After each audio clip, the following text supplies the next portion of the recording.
gitu. Biasanya kalau berangkat ke masjid tuh lebih senengan pas besoknya libur tuh. Aura bangun paginya itu lebih semangat daripada pas kerja, betul enggak? Karena saya ngalamin itu. Ya. Tapi kalau dia melakukannya antara kemarin, sekarang, dan hari ini, detik ini, harus yang terbaik.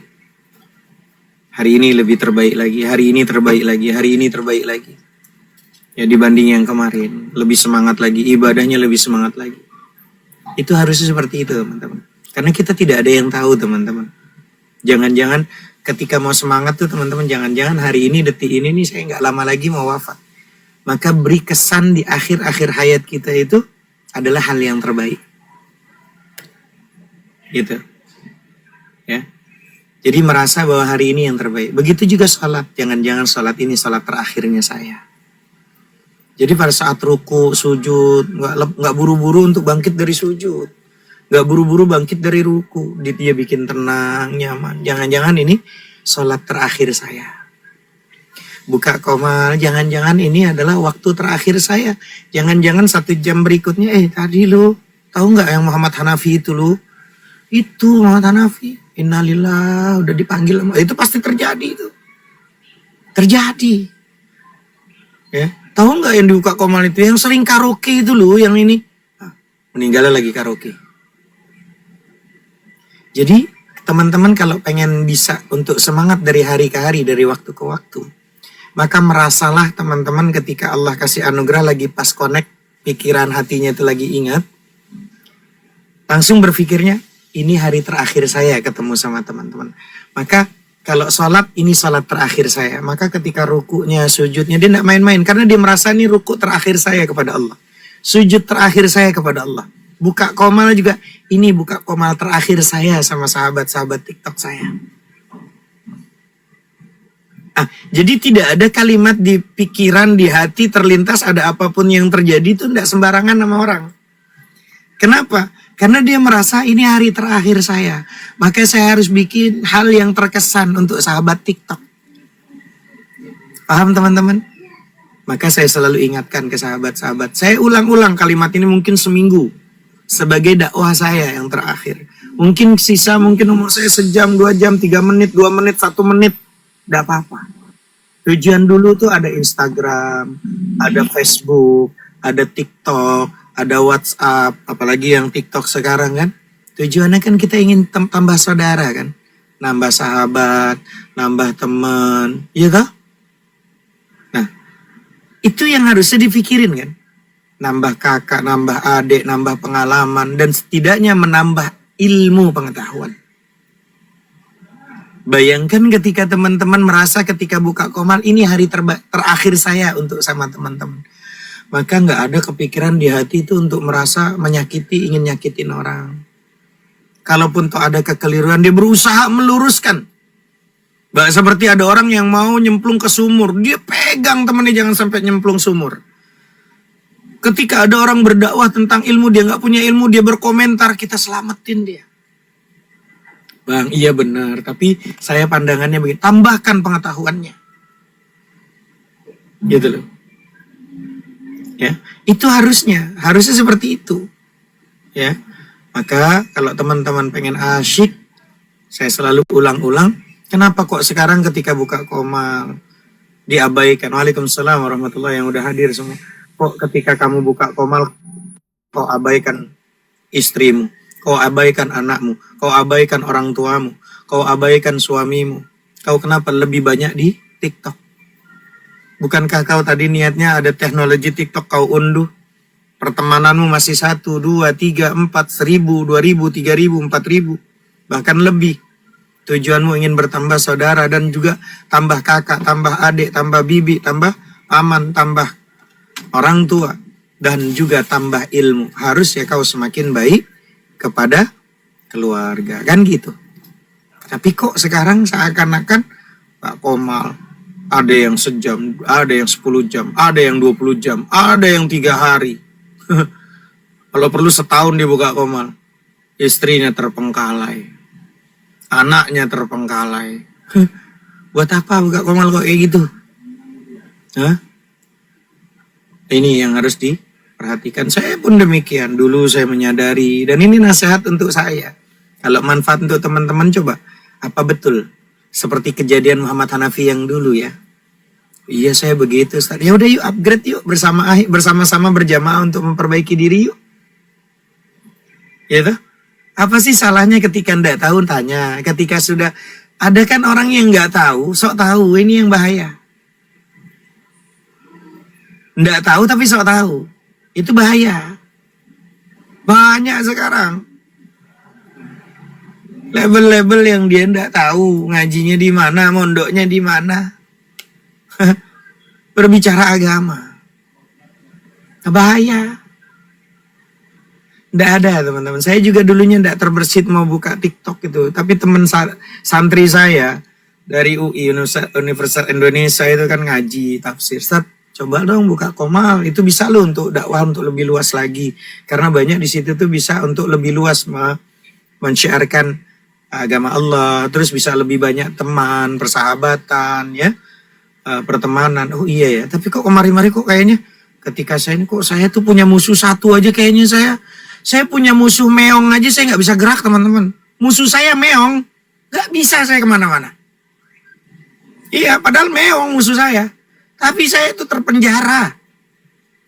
Apalagi musuhnya yang di atas meong gitu loh, saya nggak kebayang itu. Iya, beneran. Ya, ada di sini ngintip di bawah, di sini nyelentik di sini nyelentik di sini. Iya. Musuh meong kita nggak bisa bergerak, apalagi musuhnya yang bukan meong kan gitu bahasa saya. Ayolah, rangkul semuanya. Yang meong supaya nggak meong lagi gimana? Itu yang lagi saya pikirin tuh. Ya, tapi katanya tadi udah nggak meongan lagi katanya, udah membisu. Ya tapi masih bagus sih gitu loh. Mudah-mudahan nggak membisunya diem, tau-taunya nusuk dari belakang lagi kan repot lagi tuh kalau diem, tau-taunya ngeplak. Apa kalau bahasa itunya, bahasa Makassar tiba-tiba mentung pala tuh tadi katanya Das Atlatif tuh. Diem langsung kita pentung ya pala lagi nanti. Ya. Takutnya diem mentung lagi kan kita enggak tahu tuh. Ya akhirnya jadi kayak gitu tuh jadi kayak berhati-hati. Tapi kalau saya sih ya udahlah enggak perlu berhati-hati, orang saya berusaha baik. Cuman minimal jangan terlalu baik gitu kan. Didapti gitu ya. Deti namanya. Gitu teman-teman. Ya insyaallah mudah-mudahan dari bab hadis ini tentang berangkat ke masjid aja itu langkahnya itu menambah derajat. Lanjut dari hadis ini teman-teman. An Abi Hurairah radhiyallahu anhu qala Nabi sallallahu alaihi wasallam. Abu Hurairah berkata dan Rasulullah sallallahu alaihi wasallam bersabda, "Ya nisa al-muslimat, hai wanita-wanita muslimah. La tahqiranna jaratun li jaratiha walau firsina syatin." Jangan seorang tetangga itu menghina tetangganya sekalipun yang diberikan oleh tetangganya itu hanya berupa kaki kambing. Ini kata Rasulullah nih. Ya, muttafaqun alaih. Jadi hadis ini diriwayatkan oleh Imam Bukhari dalam kitab Hibbah atau bab jangan seseorang tetangga menghina tetangganya. Dan juga dalam riwayat Muslim dalam kitab zakat bab anjuran sedekah meskipun sedikit, dan jangan enggan bersedekah sedikit karena tampak sepele, walaupun cuma sepele bersedekah saja. Ya gitu. Nah, hikmahnya ya nisa al-muslimin. Di sini Rasulullah seakan-akan ya nisa al-muslimat, wahai para muslimah, kalimat aslinya adalah ya ayyuhan nisa. Ya ayyuhan nisa'il muslimat, wahai sekalian para wanita yang muslimah. Seakan-akan Rasulullah nih lagi hadir nih, ngasih tahu kalian yang aku muslimah. Ya. Apa? Al-firshina, tulang. Maksudnya adalah tulang yang memiliki daging walaupun dikit. Walaupun ada tuh, al-firshina tuh artinya gini, tulang tapi ada nempel daging dikit. Waalaikumsalam warahmatullahi wabarakatuh. Nah, pada mula kata ini diucapkan unta, sedangkan untuk kambing namanya zalfan ya. Namanya zalfan. Ini unta ini. Maksudnya walaupun dia tulang tapi ada dagingnya, walaupun sedikit enggak apa-apa, sedekah aja. Atau ad-dabbat itu artinya binatang ternak. Yang dimaksud di sini adalah binatang yang berkaki 4 seperti keledai atau kuda. Ya. Jadi teman-teman, anjuran Rasulullah ini menasehati wahai para wanita-wanita muslimah yang sering di dapur, anjurannya untuk memberikan hadiah dan sedekah dengan sesuatu yang mudah didapat meskipun kecil. Karena hal ini ya merupakan kebaikan yang pelakunya pantas dipuji dan disyukuri. Jangan sampai kita lagi bikin di dapur, wanginya lari ke tetangga, iya enak banget. Kan sering tuh kayak gitu tuh kita tuh. Betul nggak sih teman-teman? Coba tes kalau emang betul atau tidak omongan saya. Ya Allah, ini baunya enak banget. Jadi tetangga dapat baunya. Ya. Kasih, sedekah, datengin. Walaupun cuman ya sedikit lah gitu loh. Supaya nggak cuman dikasih wanginya doang. Ya kan? Ih, masak apa sih wanginya enak banget? Nah, sedekahlah. Karena kita nggak tahu kapan waktu diijabah itu, waktu-waktu mustajabnya. Gitu loh. Dan juga ada mutiara hadis selanjutnya adalah tentang sebuah hadiah. Walaupun di mata pemberinya sedikit. Walaupun terlihatnya di pemberinya ini kecil. Tapi balasannya di sisi Allah sangat besar, teman-teman. Ya, dan memberikan manfaat yang besar bagi orang yang menerimanya. Jangan-jangan dia cuman tadi, ada yang masak ya. Wanginya enak banget. Ya Allah, wanginya enak banget. Cuman dia nggak enak mau minta. Gitu loh. Ini makan kagak, udah tahu tetangganya teriak wanginya enak, hubung-hubung mau dikasih gitu. Ya. Lah masakan bini gua enak loh, malah enggak boleh tuh kayak gitu. Haram tuh, enggak boleh. Ya. Kayak apa Rasulullah itu mengajarkan kalian wahai wanita-wanita muslimah, apalagi yang laki-laki nih. Dijaga sama Rasulullah. Ya, diperhatikan betul kita umatnya tuh. Sampai bab lagi masak aja diperhatikan loh sama Rasulullah itu. Supaya kalian tuh bisa menjadi orang yang mendapatkan bahagia dunia akhirat, teman-teman. Ya. Mungkin menurut kalian tuh hal yang kecil, tapi di hadapan Allah tidak ada yang kecil. Gak ada yang di hadapan Allah kecil. Maka saya selalu mengingatkan sahabat-sahabat TikTok, yuk perbaiki lagi hati-hatinya kita, bersihkan jiwa-jiwa yang kotor. Niatnya buka komal, ya jangan sampai buka komal tapi membuka kesedihan istrinya, kesedihan suami, kesedihan anak-anak di rumah. Buka komal tidak masalah. Niat saya mau dakwah, tapi kau abaikan istrimu, anak-anakmu. Tidak boleh. Ngobrol dulu sampai pulang kerja, ya. Mandi, salat, berdoa, ngobrol di samping istri, anak-anak. Gimana pagi? Dari pagi sampai sore. Ajak omong dari hati ke hati. Kelar itu udah punya kegiatan. Aku mau buka komal ya mah. Ya. Kayak tadi kan gitu. Ngobrol saya sama santri saya. Japrian sebelum buka komal. Habis itu saya ngomong. Aku mau buka ini ya Kak Komal ya. Ngomong dulu. Saya langsung praktekkan ke santri-santri saya. Kayak apa nikmatnya hidup tuh kayak gitu teman-teman. Ya, jangan sampai dia buka komal, tap-tap layar teman-teman, tapi tap-tapnya hatinya istri, hatinya anak-anak nggak dihidupkan sama dia. Oh bahaya, bahaya. Bukan semakin dekat sama Allah dia buka komal, di komal, mulutnya, tingkah lakunya bagus sama orang-orang komal. Tapi giliran sama istrinya, sama anaknya, nggak bagus. Buat apa kau buka komal untuk cuman pujian orang lain, tapi kau lupa untuk menyenangkan istri dan anakmu, menyenangkan suamimu. Padahal ketika ada apa-apa kau adalah istri yang susah, anak yang susah, suami yang susah. Kau berbaik-baik di komal sama orang lain. Ayo melek mata, melek hati. Ya. Tujuan buka komal, TikTok ini tujuan ngunduh aplikasi TikTok untuk nambah saudara. Nambah sahabat, pergaulan semakin luas, nambah ilmu, bukan nambah musuh. Yang ndak tahu jangan sok tahu, yang wis tahu. Bahkan Waalaikumsalam warahmatullahi. Abangku Bang Dul datang, Dul datang, abangku dari tadi untung aku belum ngomong Dul, jadi ingat Dul gua. Waalaikumsalam abangku, sehat selalu abangku, masya Allah. Itu teman-teman. Yang penting hati. Kalau udah hati itu jernih teman-teman. Udah kenal hati jernih. Nggak ada kok yang namanya tersakiti. Tapi kalau hati itu udah benci sama orang. Kebenaran itu walaupun disampaikan dia nggak mau. Karena udah benci hatinya. Ya. Maka itu hati-hati. Ya. Itu saran saya. Jadi TikTok ini gunakanlah. Sebagaimana kita di awalnya untuk ngunduh aplikasi TikTok untuk nambah saudara. Nambah sahabat, nambah pergaulan, nambah ilmu, semakin baik dengan bikin TikTok, jadi suami-suami yang baik, jadi istri-istri yang baik, jadi anak-anak yang soleh dan soleh untuk kedua orang tuanya. Jangan malah ketika bikin TikTok, buka malah tambah apatis sama istrinya, sama anaknya, sama suaminya. Masya Allah. Bukan malah TikTok makin baik, malah jadi TikTok ini semakin jauh sama anak, sama istri, sama suami. Masya Allah. Jangan. Wal'ayadzubillah, berlindung kita kepada Allah. Wallahu ta'ala alam bisawab. Itu aja sore hari ini. Jangan lupa untuk terus berdoa, minta sama Allah agar bisa lebih baik lagi, teman-teman. Dari hadis syarah Riyadhus Shalihin, banyak kebaikan-kebaikan. Ya. Di sini saya selalu niat ya untuk tiap buka komal minimal ada kajian. Ada kajian yang bisa kita buka. Gitu. Allah Ta'ala alam bisawab. Assalamualaikum Bunda Rose dan teman-teman yang udah hadir semua. Makasih. Waalaikumsalam warahmatullahi wabarakatuh. Ya. Meong udah diam Ustaz. Iya udah nggak meong lagi. Soalnya udah makan tulang tadi. Iya ini lagi makan tulang juga ini sekarang. Apapun ini. Meong kan kalau udah gigit tulang diam dia. Karena kalau dia sambil meong gigit tulang nyangkut nanti itu. Jadi penyakit nanti.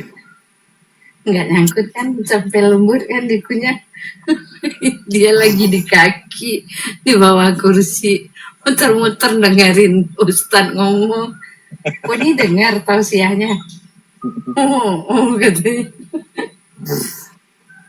Dia ngerti Ustaz kalau salat itu saya sujud dia tidur. Gitu. Lempar sepatu kalau gigit tulang katanya. Gigit tulang. Assalamualaikum Bunda Rose. Kamu kayak Oten nih sinyalmu nih. Satu garis masih bisa bicara. Iya. Assalamualaikum warahmatullahi wabarakatuh Bunda Rose. Waalaikumsalam warahmatullahi wabarakatuh. Ani sehat nih. Gayanya tadi ketemu.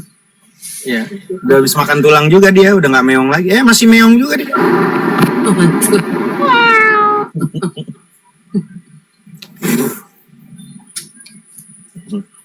Insyaallah.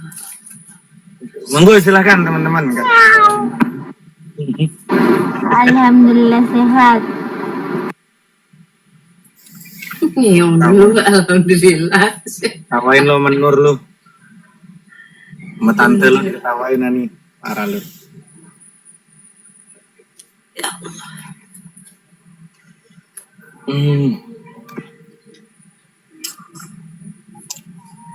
Berarti sambil nunggu ada obrolan, lanjutkan aja yang tadi kali ya, babnya. Kita lanjutkan bab yang tadi. Diresmikan sudah rusak. Nabila sudah memang keluar 20%. Kenapa keluar 20%? Sponsor waktu pilkada. Kenapa sponsor di pilkada? Masyarakat tidak mau pil kalau tidak ada uang. Nah, Bapak juga cilaka. Jadi jangan salahkan, sama-sama Bapak salah. Coba kalau politik tidak ada money politik, rakyat tidak mau terima sogo, pemerintah yang mau dipilih tidak mau memberi sogo, aman negara kita ini Pak. Mau dekat-dekat pilpres ini jangan terima sogo Pak. Kalau ada yang mau sogo, kalau mau bantu negara baik, rekam, lapor di polisi. Polisi juga jangan mau disogo. Jangan langsung 86 atur damai. Bleh.